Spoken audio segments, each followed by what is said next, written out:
Kumshiban taban panpa gajing persya halor gajing bam ailar ulam phang kaying Dorbar thau an uba met ba lengdo banyatai ha Dorbar Synrai ban dawa weng kam sipori ki pulet ki badan kti ban siat yap yau ba si thangkhiu haka khalai tere ubran baladap ki MLA ka Congress ki badan kalyang persya kilami Jyndat na kaying Dorbar manta kasi khatsan tere kunai lor arja apwei ya kane gajing mi Jyndat lalam khamadok Dr. Mukul Sangma ban panpa gajing persya ek Sorkar MDA.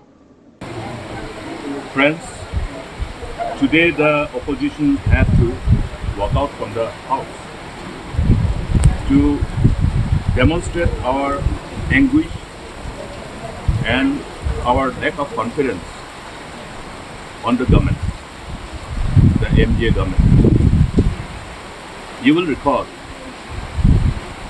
with a sense of pride and satisfaction then that prior to 2008, how the preceding government has put all the committed effort with utmost sense of sincerity, honesty, dedication, with a whole focus on the larger good of the people and for the larger interest of the state, to generate the momentum of development and growth, and to ensure that momentum of development and growth restore peace and try to sustain peace. Today, unfortunately, all those hard work to restore peace and sustain peace, you have seen what is the prevailing situation across the state, whether it is in the state capital, whether it is in the district capitals, or whether it is in other parts of the state.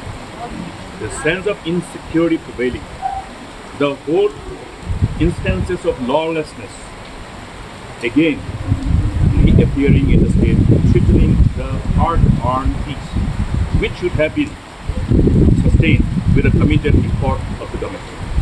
The irony is that the government of the day did not have the priority set to address this most important concern, which revolves around the larger interests of the people, larger interests of the state.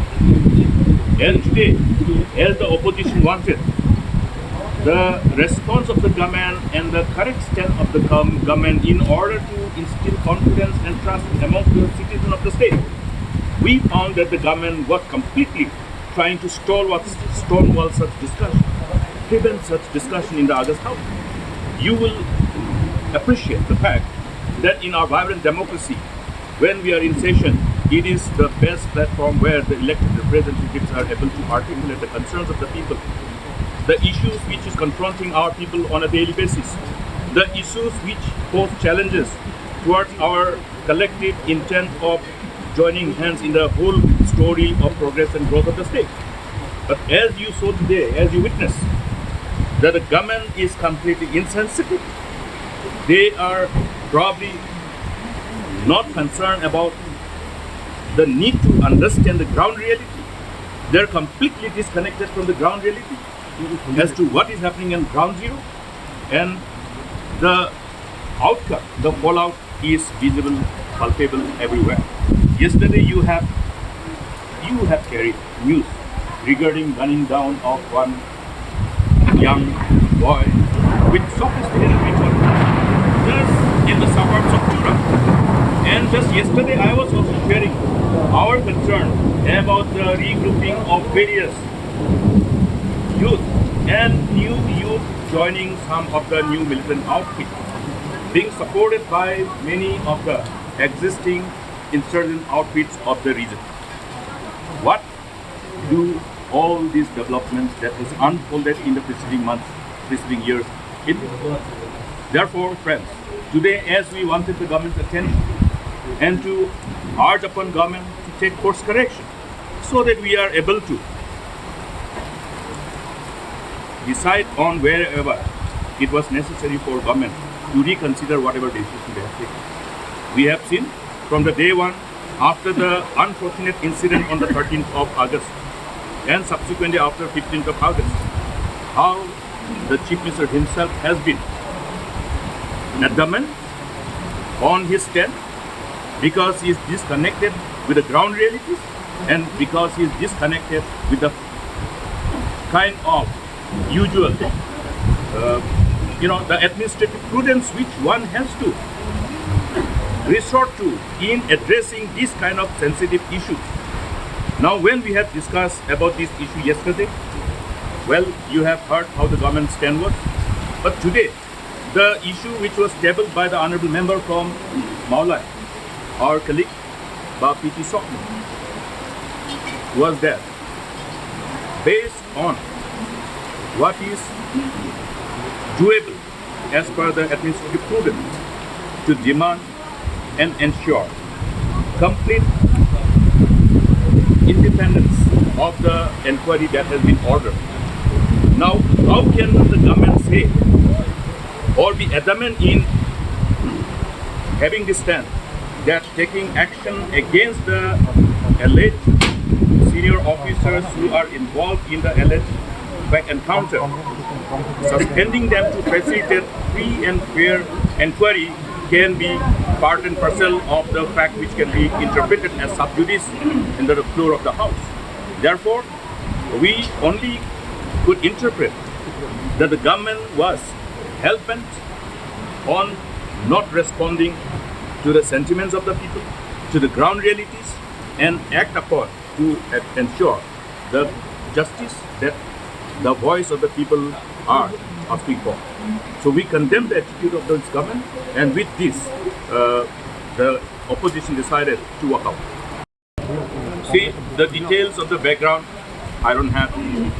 The government should have. But the fact is that I have been warning the government. I've been pressing the alarm bell since 2019. Since 2019, that there is a reason for government to wake up from deep slumber. And they were making joke out of that. You have heard them. You have heard them inside the House. You have seen them trying to aggressively engage in, their social media campaign to counter these facts which were shared to draw the attention of the government. If you have heard me well yesterday, didn't I say? Even earlier, before that one of the Ulfa leader, Drishti Rajwa, before he surrendered in South Garowe, didn't I just say the same thing in the August House, preceding the news of his surrender? That means what is happening on the ground zero, we know. Why is it that the government doesn't know? Because the priority of the government is something else. We can easily conclude beyond reasonable doubt that the priority of the government, priority of the Chief Minister is not the priority which revolves around the interests of the people, which revolves around the larger interests of the state. Rather, it is on the contrary. Their priority.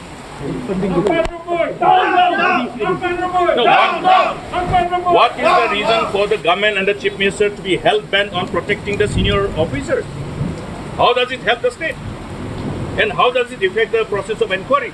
It affects the process of complete inquiry from the perspective of free and fair inquiry. Because you know how the police organization works.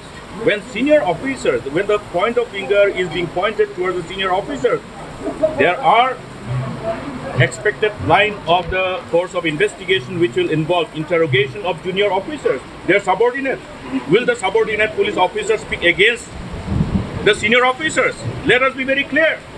Therefore, there is a need to ensure that the inquiry that is entrusted under the relevant provision of the rule for a judicial inquiry must be free from any influence from outside, free from any influence from the the senior officers of the police organization. And that is the reason why the people have appropriately echoed the same voice, and we only represent people. Want justice! We want justice! MJ government! Down, down! MJ government! Down, down! MJ government! Down, down! Congress Sangma! Down, down! Congress Sangma! Down, down! Congress Sangma! Down, down!